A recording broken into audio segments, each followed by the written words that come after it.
دوستوں یہ کہانی شروع ہوتی ہے دنیا کے پہلے انسان حضرت آدم علیہ السلام سے۔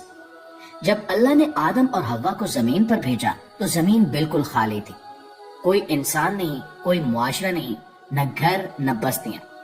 نسل بڑھانے کے لیے اللہ نے ایک خاص نظام رکھا تھا۔ حضرت حوا کے ہر حمل سے ایک لڑکا اور ایک لڑکی پیدا ہوتے تھے، یعنی جڑواں بچے۔ اور اللہ نے اس وقت کے لیے یہ نظام رکھا کہ ایک جوڑے کی لڑکی کا نکاح دوسرے جوڑے کے لڑکے سے ہو، اس سے انسانوں کی نسل آگے بڑھتی گئی۔ اسی طرح حضرت آدم کے دو بیٹے تھے، حابیل اور قابیل۔ دونوں جڑواں نہیں تھے، ہر ایک اپنی بہن کے ساتھ پیدا ہوا تھا۔ حابیل کے ساتھ جو لڑکی پیدا ہوئی وہ خوبصورتی میں عام تھی، لیکن قابیل کے ساتھ جو بہن پیدا ہوئی اس کا نام اکلیما تھا، اور وہ شکل و صورت میں زیادہ جاذب نظر اور پیاری تھی۔ اللہ کے حکم کے مطابق اکلیما کا نکاح حابیل سے ہونا تھا اور حابیل کی بہن کا نکاح قابیل سے۔ یہی اللہ کی شریعت تھی، لیکن قابیل کے دل میں ضد، حسد اور نافرمانی پہلے سے موجود تھی۔ اس نے کہا کہ وہ حابیل کی بہن سے شادی نہیں کرے گا، بلکہ وہ اپنی ہی بہن یعنی اکلیما سے شادی کرنا چاہتا ہے، کیونکہ وہ زیادہ خوبصورت ہے۔ یہاں سے انسان میں پہلی بار خواہش نفس نے سر اٹھایا، اور یہی وہ لمحہ تھا جب شیطان نے قابیل کے دل میں آگ بھڑکانا شروع کی کہ تم بڑے ہو، تمہیں حق ملنا چاہیے، تم کیوں پیچھے رہو گے۔ حضرت آدم نے بار بار سمجھایا، اللہ کا حکم بتایا، لیکن قابیل اپنی ضد پر قائم رہا۔ اس نے اپنی بہن کی خوبصورتی کو ہی سب کچھ سمجھ لیا تھا، اور یہی جگہ تھی جہاں گناہ کے راستے کی پہلی اینٹ رکھی گئی۔ معزز دوستو، انسان جب حلال راستہ چھوڑتا ہے تو پھر وہ حرام کی طرف بہت تیزی سے گرتا ہے۔ قابیل کا دل بگڑ چکا تھا۔ اب معاملہ صرف شادی تک محدود نہیں رہا تھا، بلکہ اس نے یہ بھی سوچنا شروع کر دیا کہ اگر حابیل نہ رہے تو سب کچھ اس کے ہاتھ میں آ سکتا ہے۔ لیکن اللہ نے دونوں کے درمیان فیصلہ کرنے کے لیے ایک آزمائش رکھی۔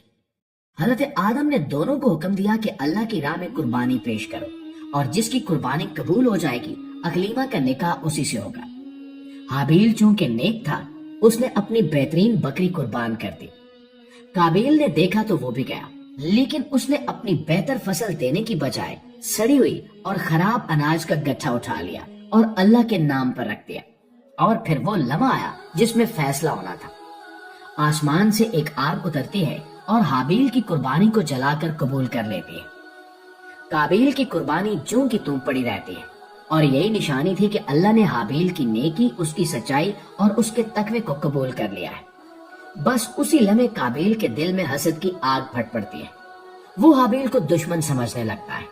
اس کا دل چاہتا ہے کہ وہ حابیل کو راستے سے ہٹا دے۔ وہ بار بار کہتا ہے کہ وہ اسے قتل کر دے گا، لیکن حابیل جواب میں کہتا ہے کہ اگر تو مجھے قتل کرنے کے لیے ہاتھ اٹھائے گا تب بھی میں تجھ پر ہاتھ نہیں اٹھاؤں گا، کیونکہ میں اللہ سے ڈرتا ہوں۔ دوستو، پھر ایک دن جب حابیل اپنے جانور لے کر پہاڑی پر گیا، قابیل اس کے پیچھے گیا اور اسی حسد کی آگ میں اپنے بھائی کو قتل کر دیا۔ یہی وہ لمحہ تھا جب دنیا میں زنا کا باقاعدہ آغاز ہوا۔ قابیل خوف سے اپنے باپ حضرت آدم کے سامنے جانے کی ہمت نہیں رکھتا تھا۔ اس نے اکلیما کو لیا اور یمن کی طرف بھاگ گیا۔ وہاں جا کر اس نے اپنے نفس کی خواہشات پوری کی۔ اس نے اپنی سگی بہن کے ساتھ وہ عمل کیا جسے آج پوری دنیا زنا کے نام سے جانتی ہے۔ یوں زمین پر سب سے پہلا قاتل بھی قابیل تھا اور سب سے پہلا زانی بھی قابیل ہی تھا۔ یہی وہ مقام تھا جہاں سے زنا کا دروازہ کھلا۔